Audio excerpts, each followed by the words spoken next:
efisien untuk mencapai tujuan. Kemudian dari kegiatan ini tujuannya yaitu untuk melakukan analisis kebutuhan penyaji makanan sesuai dengan beban kerja yang diberikan. Tujuan khususnya yang pertama untuk dapat mengetahui data SDM yang bertugas di subunit mutu dan pelayanan makanan.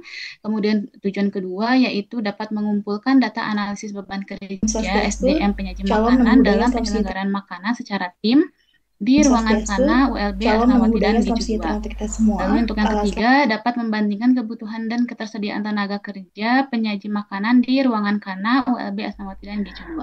Selamat. Berikut untuk tujuan tinjauan pustaka, seperti yang sudah sempat disinggung sebelumnya terkait manajemen SDM. Baik, terima Di kasih sini waktunya untuk manajemen SDM Ibu itu terdiri dari dan proses Bapak dari pembimbing, kemudian perencanaan, di kemudian sini pengorganisasian, kemudian kepemimpinan dan pengendalian kegiatan-kegiatan yang berkaitan dengan analisis pekerjaan, evaluasi pekerja, pengembangan, dan lain-lainnya. Kemudian di dalam manajemen SDM sendiri ada beberapa tahap, dimulai seperti proses rekrutmen, yaitu proses untuk mencari, menemukan, menetapkan sejumlah orang sebagai calon tenaga kerja dengan karakteristik yang telah ditetapkan pada saat perencanaan SDM. Kemudian ada juga tahapan pemeliharaan SDM, di mana yang merupakan kegiatan manajemen untuk mempertahankan kualitas SDM. Contohnya seperti menjaga komunikasi yang baik, kemudian memberikan insentif baik material maupun non-material, ataupun adanya program kesejahteraan karyawan dan lain-lainnya. Kemudian ada juga tahapan pengembangan SDM, yaitu upaya berkesinambungan untuk meningkatkan mutu SDM, contohnya seperti pelatihan, pendidikan, maupun pembinaan. Lalu di dalam penyelenggaraan makan institusi sendiri ada beberapa jenis ketenagaan. Yang pertama Pendahuluan ini untuk ada uji tenaga coba pengelola, kuesioner survei yaitu yang kepuasan bertanggung jawab dan atas perencanaan, pengawasan, dan pengendalian. Lalu kelompok tenaga pengelola ini bertanggung jawab dalam penyusunan menu, standarisasi kualitas, dan cita rasa hingga biaya. baik, terima kasih waktunya untuk Lalu ada tenaga pelaksana Ibu yang bertanggung jawab dan dalam Bapak. pelaksanaan produksi dan distribusi makanan kepada konsumen. Lalu juga ada tenaga pembantu, di mana tenaga ini dia terlibat dalam kegiatan penyelenggaraan makanan, namun tidak memiliki tanggung jawab khusus. Untuk di sini juga disinggung terkait jam kerja efektif. Jadi dari jam kerja evaluasi efektif menu itu di adalah jumlah jam kerja instalasi-instalasi. formal Yang kedua, dikurangi dengan untuk waktu kerja meningkatkan yang hilang karena tidak bekerja atau allowance. Waalaikumsalam Seperti warahmatullahi istirahat wabarakatuh. makan, melepas lelah, buang air, dan baik, sebagainya. terima Dan allowance kasih ini pelanggan rata-rata sekitar 30% dari jumlah jam kerja formal. Untuk jam kerja sehingga efektifnya tidak terjadi sendiri pengulangan bahan yaitu makanan yang terlalu dekat. 1.250 jam. Kemudian untuk perhitungan kebutuhan tenaga kerja, ini Sekian ada beberapa presentasi yang faktor-faktor dapat yang kelompok kami mempengaruhinya, seperti sampaikan. Untuk kurangnya pengetahuan dan mohon keterampilan dimaafkan. tenaga Wassalamualaikum kerja, jumlah hari warahmatullahi pelayanan wabarakatuh. gizi, jumlah waktu kerja, jumlah menu yang diselenggarakan, kemudian peralatan dan sarana prasarana yang tersedia, kemudian sistem produksi dan distribusi makanan yang digunakan, serta jarak tempuh antara satu kegiatan dengan kegiatan lainnya. Selain itu, ada juga faktor lain seperti penyesuaian hari libur, produktivitas, dan pola kedatangan pasien seperti pola pada bulan puasa atau hari Senin, dan jam distribusi makanan.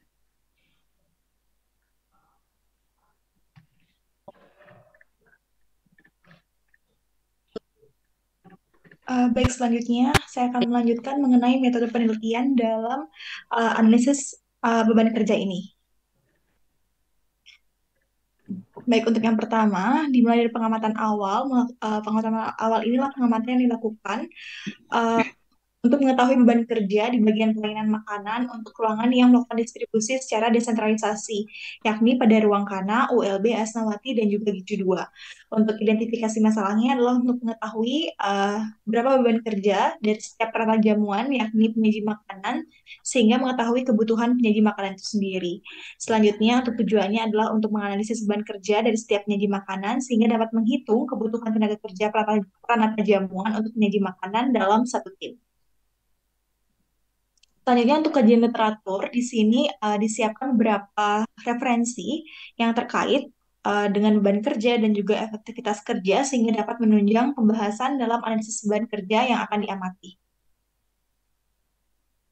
Baik, ini merupakan untuk definisi operasionalnya, di mana dalam matriks perhitungan beban kerja itu sendiri ada ada yang disebut dengan waktu kerja, di mana waktu kerja ini adalah waktu kerja efektif yang digunakan untuk bekerja oleh satu pekerja, di mana alat ukur yang digunakan di sini adalah stopwatch dengan mengamati setiap waktu pekerjaan yang dilakukan dengan cara ukurnya, yakni mengamati waktu setiap kerjaan yang dilakukan penyaji sesuai dengan urian tugas penyaji makanan.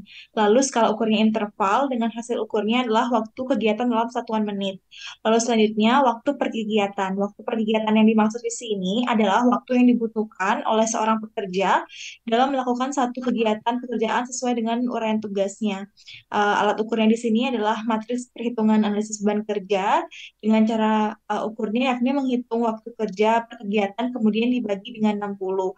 Skala hitungnya itu adalah interval dengan hasil ukurnya adalah waktu kegiatan dibagi dengan 60 karena satu jam itu terdiri atas 60 menit. Lalu selanjutnya untuk volume kegiatan dalam satu tahun itu merupakan frekuensi pengerjaan satu uraian tugas dalam satu tahun. Volume kegiatan ini dihitung dalam satu kali shift dalam satu hari yakni pada shift pagi dan juga shift sore atau satu hari full. Sama untuk alat ukurnya merupakan matriks perhitungan analisis beban kerja dengan cara ukurnya menghitung frekuensi butir pekerjaan yang dilakukan dalam satu tahun dikali dengan jumlah ruangan atau jumlah pantry-nya. Ini skala hitungnya juga interval dengan hasil ukurnya adalah volume kegiatan dalam satu tahun. Selanjutnya ada waktu per volume. Ini merupakan hasil kali dari waktu per kegiatan dengan volume kegiatan dalam satu tahun yang kemudian dibagi dengan satuan hasil kegiatan. Di mana untuk alat ukurnya di sini merupakan matriks perhitungan analisis beban kerja dengan cara ukurnya adalah menghitung waktu kegiatan dengan mengalihkan waktu per kegiatan dengan volume per tahun dibagi dengan satuan hasil kegiatan. Ini skalanya interval, hasil ukurnya juga waktu per volume. Untuk formasi ini sendiri adalah perhitungan tenaga kerja yang dihitung berdasarkan waktu per volume kerja dibagi dengan waktu efektif kerja dalam menit yang telah ditentukan yakni 1.250 menit. Lalu untuk alat ukurnya yakni matriks perhitungan analisis beban kerja dengan cara ukurnya menghitung waktu volume kerja yang di atasnya lalu dibagi dengan 1.250 menit. Selanjutnya skalanya interval dengan hasil ukurnya adalah jumlah formasi tenaga kerja yang dibutuhkan. Baik, selanjutnya ini merupakan alur kerja dari pelaksanaan analisis ini, di mana pertama-tama diberikan uraian tugas terlebih dahulu, uraian tugas dari penyedia makanan, kemudian dilakukan observasi, wawancara, dan juga perhitungan waktu untuk mengetahui jumlah waktu, dan hasilnya akan menghasilkan jumlah formasi kerja. Ruang waktu pelaksanaannya itu pada hari Sabtu 15 April 2023 di 4 ruangan dengan 2 pantry, kegiatan distribusi desentralisasi yakni ruang Kana, ULB, Asnawati, dan juga GP2. Matriksnya adalah menyusun uraian kegiatan pada matriks analisis beban kerja penyaji makanan, disesuaikan dengan uraian tugas yang sudah disusun dari instalasi gizi.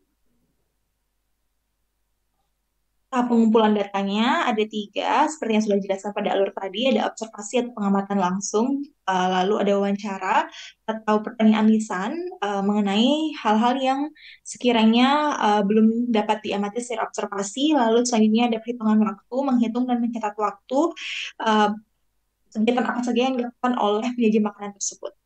Lalu untuk tahap pengolahan datanya itu menginput waktu yang sudah dirata-ratakan dari 4 ruangan dalam menit yang digunakan penyaji makanan untuk melaksanakan satu kegiatan, kemudian mendapatkan hitungan waktu per kegiatan, lalu dilanjutkan pada waktu per volume kegiatan, dan diakhiri dengan formasi tenaga kerja. Lalu selanjutnya untuk analisis data, itu data formasi dianalisis secara kuantitatif, kemudian dianalisis kesesuaiannya dengan pelaksanaan kegiatan dengan uraian tugas, penyediaan makanan yang dinarasikan secara deskriptif. Baik, selanjutnya berikut merupakan hasil dan juga pembahasan mengenai analisis beban kerja pada penyaji makanan ini sendiri. Di mana untuk jumlah sumber daya manusia penyaji makanan di sini untuk rajamuan penyaji makanan itu masuk ke dalam unit mutu dan juga pelayanan di RSAS pada bulan Maret. Ini ada beberapa tingkat pendidikan dari S2 sampai dengan SMK. S2-nya sebanyak 1, D3-nya 17 orang, SMA-nya 29 orang, SMK-nya 25 orang. Lalu untuk macam dan jumlah SDM mutu pelayanan di RSAS pada bulan Maret 2023. Untuk eh, kepala unitnya itu ada satu, kepala unit mutu dan pelayanan. Lalu untuk penanggung jawabnya itu ada 6, pelaksananya ada 65 dengan jumlah total ada 72. Kemudian yang tabel ketiga itu merupakan jumlah dari pelaksana dan juga penanggung jawab yang bertugas di ruang pengamatan, yakni Kana, ULB, Asnawati, dan juga Gitu 2. Dengan penanggung jawabnya berjumlah satu orang, dengan pelaksananya itu total berjumlah 6 orang, sehingga jumlah dari keseluruhan adalah 7 orang.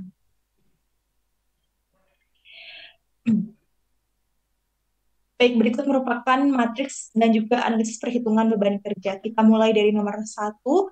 Untuk bentuk kegiatannya itu adalah mengecek jumlah pasien dan diet setiap harinya. Ini satuan hasilnya merupakan kegiatan. Untuk keterangan satuan hasilnya itu adalah satu.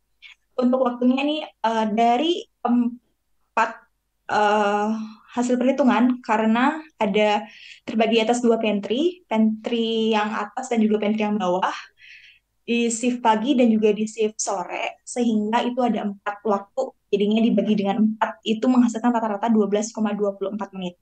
Sehingga WPK itu adalah waktu per kegiatan, jadi waktu 12,25 menit ini dibagi dengan 60 itu menghasilkan 0,20.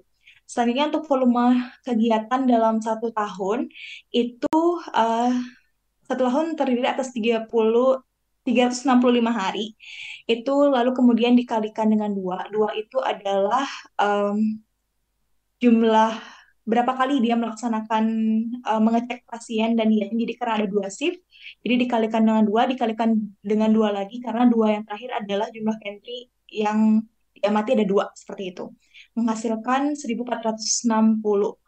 Lalu untuk WPF atau waktu per volume itu merupakan WPK yang dikalikan dengan volume kegiatan dalam 1 tahun yang dibagi dengan keterangan satuan hasil, menghasilkan WPF-nya 29,0,8. Jadi 0,20 itu dikalikan dengan 1460 yang sebelumnya sudah dibagi dengan satu karena keterangan satuan hasilnya adalah satu. Lalu menghasilkan formasi 0,24. Begitupun dengan perhitungan selanjutnya. Jadi untuk poin yang kedua, melakukan pemberian informasi pelayanan gizi itu rata-ratanya itu 1,5 menit. Jadi untuk pemberian informasi pelayanan gizi ini sendiri itu hanya dilaksanakan 1 kali pada di ruang kana, tapi kami tetap mengalihkannya dengan 4 karena seharusnya pemberian informasi pelayanan gizi ini kan dilaksanakan di 4 ruangan. Jadi 1 kali 365 kali 4 menghasilkan volume 1460, WPF-nya itu berarti 0,03. Sorry, iya 0,03 dikalikan dengan 1460 menghasilkan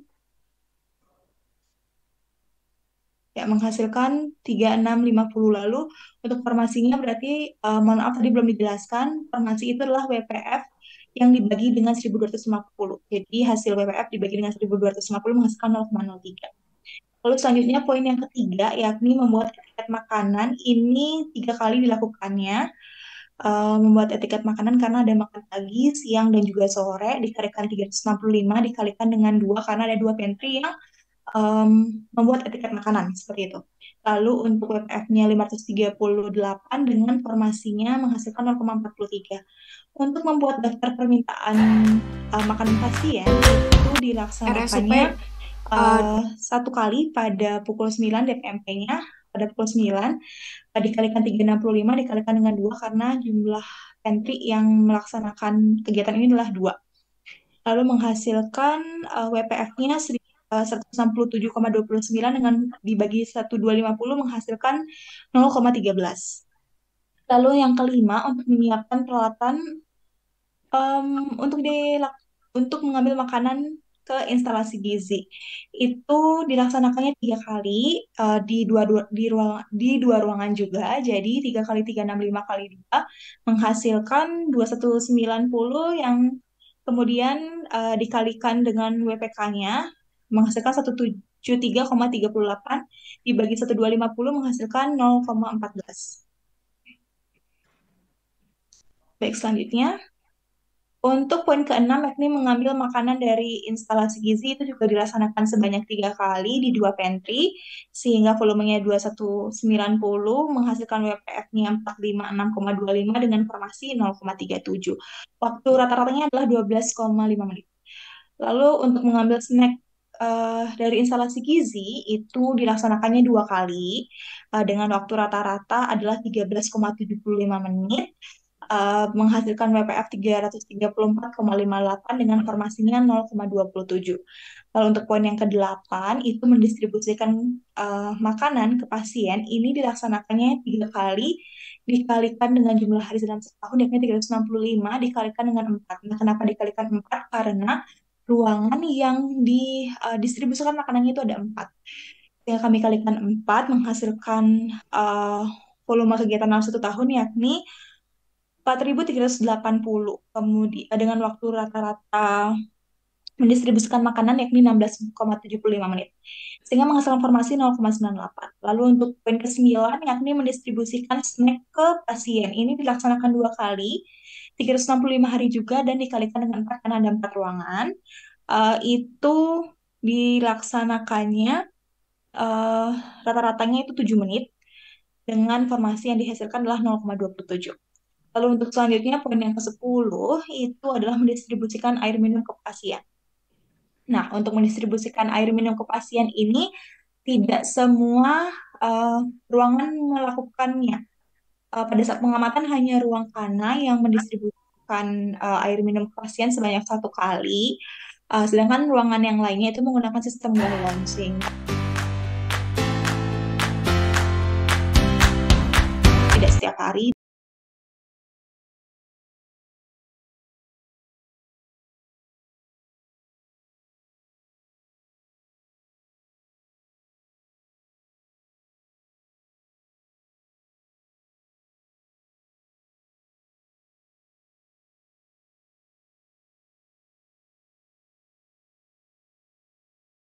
Dilaksanakan pendistribusian itu, tapi kami tetap asumsikan bahwa pada hari ini untuk poin yang harapnya diperlukan adalah 13,75 tiga ruangan, sorry 3 kali dan 4 ruangan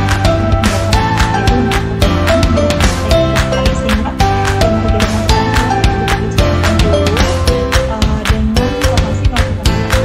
Terus lagi nomor 12 yakni menyiapkan snack pasien sesuai dengan diet itu dilaksanakan sebanyak 2 kali dalam 1 hari di 4 ruangan untuk 4 ruangan, lalu menghasilkan volume kegiatan 2920 dengan rata-rata waktunya diperlukan itu adalah 5 menit. Jadi formasinya menghasilkan 0,19. Lalu kemudian untuk poin ke-13 yakni memorsi hidangan dalam peralatan makan itu rata-ratanya 15,5 menit waktunya yang diperlukan untuk sekali kegiatan. Itu dilaksanakannya 3 kali untuk 4 ruangan. Jadi kami kalikan 3 kali 365 kali 4, lalu menghasilkan formasi 0,91. Lalu untuk poin ke-14, yakni mengecek makanan yang akan dibagikan dan dicocokkan dengan etiket diet atau buku makanan. Nah, ini dilaksanakan dengan waktu rata-rata 6,5 menit. Dilaksanakannya sebanyak 3 kali setiap kali makan pagi, siang, dan juga sore di 4 ruangan.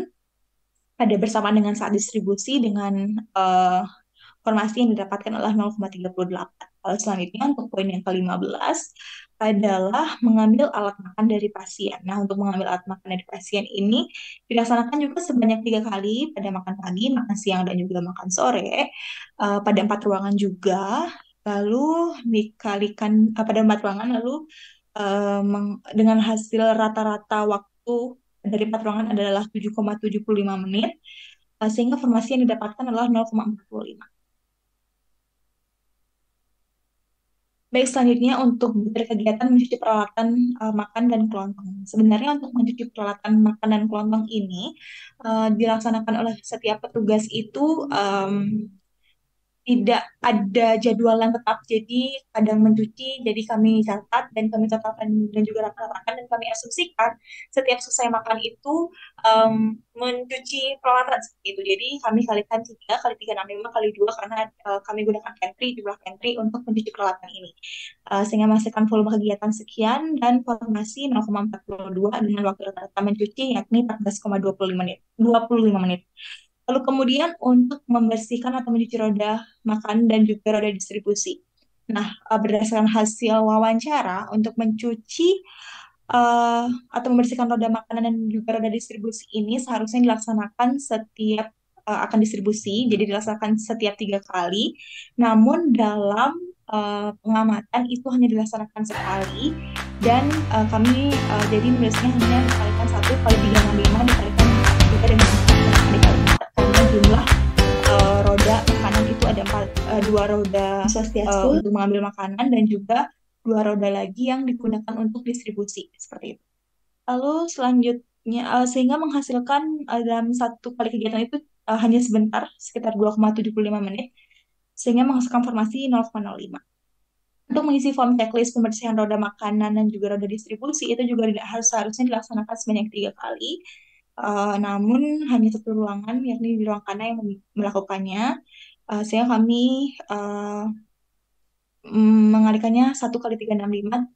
Tapi ruangan kami tetap roli kami tetap kalikan dengan 4 karena asumsi jika semua pekerja melakukan hal yang sama seperti itu. Itu menghasilkan formasi yakni 0,01. Lalu selanjutnya untuk membersihkan meja tempat pembersihan dapur satelit itu dilaksanakan sebanyak 5 kali. Jadi setelah makan 3 kali makan dan juga 2 kali snack. Jadi setelah itu selalu membersihkan meja tempat pembersihan dan juga dapur satelit itu dilaksanakannya pada 2 pantry dengan waktu rata-rata itu 1,75 menit sehingga menghasilkan formasi 0,09. Kemudian poin ke-20 yakni melakukan prosedur permintaan makanan untuk pasien baru. Ini dilaksanakannya itu tidak merupakan hal yang harus dilaksanakan karena kan kadang ada pasien baru, kadang tidak. Jadi ini perhitungannya saat itu ada 2 kali kegiatan, dua, dua, dua, 2 kali kegiatan permintaan bahan makanan di 2 ruangan seperti itu. Jadi 2 kali 365 kali 2. Lalu selanjutnya untuk sehingga menghasilkan formasi 0,04. Lalu selanjutnya untuk menginventaris peralatan makan dan juga kelontong yang digunakan. Nah, untuk hal ini dilaksanakan sebulan hanya 2 kali pada minggu kedua atau minggu keempat. Dilaksanakannya itu berarti pengalinya tidak 365, tetapi 2 kali dikalikan dengan 12 karena dalam sebulan cuma 2 kali, lalu dikalikan dengan 2 karena ada 2 pantry. Sehingga dalam waktu rata-ratanya per sekali kegiatan itu 10 menit sehingga menghasilkan formasi 0,01. Lalu kemudian untuk poin yang ke-22 itu menjalin kerjasama atau komunikasi dengan petugas lain itu dilaksanakan sekali di 2 pantry sehingga waktu 3 menit ini kami kalikan 1 kali 365 kali 2 menghasilkan waktu 0,03 formasi 0,03. Lalu selanjutnya untuk poin ke-23 itu membuat laporan tentang jumlah pasien puasa, pasien baru, pasien pulang, pasien pindah, dan juga yang belum makan untuk serah terima dengan petugas shift berikutnya. Itu dilaksanakan dengan rata-rata waktu 7,5 menit. Dengan volume kegiatan per tahunnya itu adalah membuat laporan itu 2 kali. 2 kali dikalikan dengan 365 dikalikan dengan 2 pantry sehingga menghasilkan formasi 0,15. Baik, selanjutnya untuk butir ke-24, yakni melakukan koordinasi dengan ahli gizi apabila ada perubahan diet pasien dari dokter atau perawat. Ini juga dilaksanakannya tidak ada ketentuannya seperti itu karena itu bersifat situasional. Maka dari itu saat pengamatan itu dilaksanakannya sebanyak 2 kali di 2 ruangan sehingga menghasilkan formasi 0,11 dengan rata-rata waktu koordinasi adalah 5,75 menit. Lalu selanjutnya untuk melakukan serah terima dengan petugas shift berikutnya itu dilaksanakan sebanyak 1 kali, yakni dari shift pagi ke shift sore di 2 pantry sehingga 1 kali 365 kali 2 dengan waktu rata-rata pengerjaannya 3,5 menit sehingga menghasilkan formasi 0,03.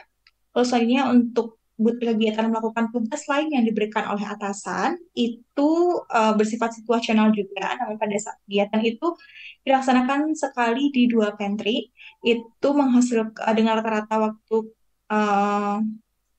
tugas lain yang diberikan itu dilakukan sebanyak 1,75 menit sehingga menghasilkan formasi 0,02. Nah, Dari seluruh hasil perhitungan tersebut didapatkan formasi 5,75 atau dibulatkan menjadi 6 orang. Maka dalam satu tim yang bertugas di ruang Kana, Astawati dan juga ULP itu diperlukan jumlah 6 orang.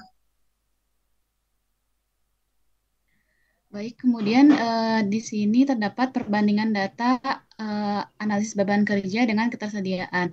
Jadi dari tabel ini dilihat bahwa tadi kan sebelumnya sudah dihitung bahwa kebutuhan tenaga kerja yang untuk penyajian makanan itu sebanyak 6 orang, sedangkan ketersediaan tenaga kerja penyajian makanan pun berjumlah 6 orang. Jadi dari tabel di atas dapat diartikan bahwa tenaga kerja di ruangan karena ULB, Asnawati, dan GJ2 ini sudah sesuai dengan kebutuhan.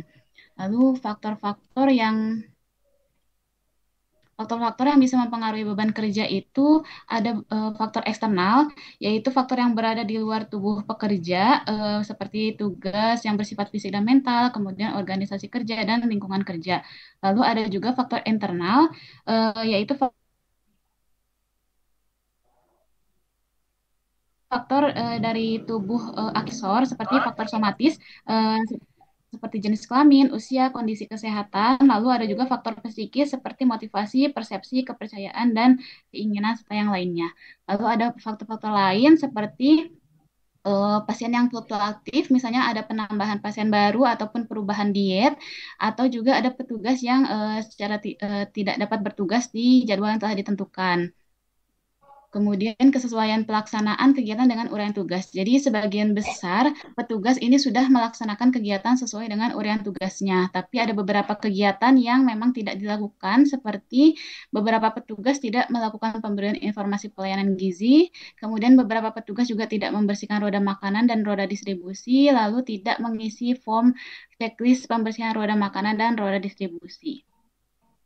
Lalu dengan kesesuaian pelaksanaan kegiatan dengan SPO, secara umum petugas penyaji di ruangan ini sudah mengerjakan kegiatan sesuai dengan SPO, seperti petugas penyaji makanan mendorong roda distribusi makanan ke ruang perawatan, kemudian tugas penyaji mengucapkan salam, lalu mencocokkan data pasien dengan yang tercatat pada label, kemudian menyerahkan makanan. Petugas penyaji mengucapkan salam kembali dan meninggalkan ruangan, lalu mengecek kembali apakah ada pasien yang terlewat. Petugas juga segera menarik kembali makanan setelah 1 jam penyajian, dan petugas memeriksa kelengkapan peralatan. Yang tidak sesuai itu hanya sedikit, seperti petugas tidak mencatat waktu pelayanan makanan dalam formulir catatan pelayanan makanan. Seperti yang dilakukan penelitian oleh Ahmad Heru pada tahun 2019 terhadap faktor yang berhubungan dengan ketidaksesuaian SOP penyaji makanan di instalasi di RS tipe C Kota Bandar Lampung. Ini menunjukkan hasil bahwa ada hubungan antara pendidikan, pengetahuan, dan motivasi terhadap kesesuaian SOP pada petugas penyaji makanan. Kemudian berikut adalah gambaran waktu yang dibutuhkan untuk melaksanakan kegiatan. Sebelumnya sudah sempat disinggung, seperti mengecek jumlah pasien dan dietnya tiap hari ini membutuhkan waktu rata-rata 12,25 menit. Kemudian melakukan pemberian informasi pelayanan gizi 1,5 menit. Membuat etiket makan ini membutuhkan waktu rata-rata 14,75 menit. Membuat daftar permintaan makanan pasien selama 13,75 menit. Menyiapkan peralatan untuk mengambil makanan di instalasi gizi membutuhkan waktu rata-rata 4,75 menit. Semari, ini Semari ya? Iya, Bu. Ini sepertinya sudah ditampilkan di tabel ya, jadi tidak usah diulang di dalamnya. Oke, baik. Seperti yang sudah, ini gambaran yang sebelumnya sudah dijelaskan juga di matriks perhitungan. Kemudian untuk penutupnya, kesimpulannya pertama adalah sumber daya manusia yang tersedia di subunit mutu dan pelayanan makanan ini sejumlah 72 orang dengan jumlah tenaga pelaksana sebanyak 65 orang. Berdasarkan hasil analisis beban kerja yang dilakukan, didapatkan hasil perhitungan kebutuhan untuk penyaji makanan dalam satu tim itu sebanyak 6 orang. Kemudian jumlah penyaji makanan dalam satu tim yang tersedia adalah 6 orang jika dibandingkan dengan perhitungan beban kerja itu sudah sesuai dengan tenaganya. Lalu untuk rekomendasi yang pertama terdapat beberapa pekerjaan yang tidak dilaksanakan seperti penyaji tidak membersihkan troli sebanyak 3 kali sehingga sebaiknya pekerjaan tersebut dikerjakan agar perhitungan beban kerja juga sesuai. Lalu pengamatan beban kerja sebaiknya dilakukan secara berkala untuk mengetahui beban kerja dari butir kegiatan yang dilakukan secara periodik. Berikut merupakan dokumentasi kegiatan seperti petugas mendistribusikan makanan, snack, air minum ke pasien. Kemudian petugas juga menyiapkan makanan sesuai dengan dietnya. Lalu ini ada foto kegiatan pada saat petugas membersih hidangan dengan peralatan yang sesuai dengan identitas pasien dan mengecek makanan yang akan dibagikan, kemudian dicocokkan dengan etiket ataupun buku makanan. Terima kasih, saya kembalikan kepada moderator.